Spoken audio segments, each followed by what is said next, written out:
মনে রাখবেন, যারা বলে বিএনপি সংস্কার চায় না তারা মিথ্যা বলে।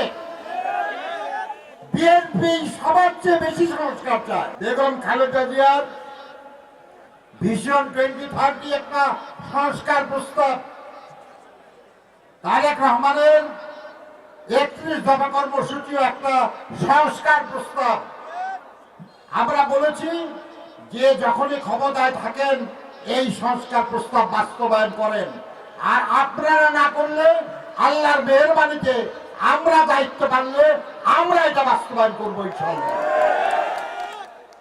কাজে আমাদের এই প্রস্তাব শুধু দাবিনামা না, এটা আমাদের প্রতিশ্রুতি।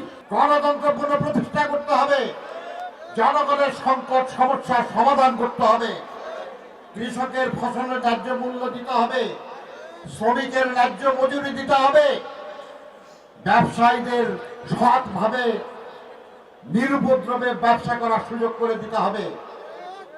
সমস্ত কাজগুলি আমাদের জনগণকে সাথে নিয়ে করতে হবে, আর সে কারণেই দরকার সকলের অংশগ্রহণ একটা নির্বাচন। এই একটা সুষ্ঠু নির্বাচন করার জন্য যা যা সংস্কার জরুরি ওটা সবার আগে করে নির্বাচনটা করতে হবে।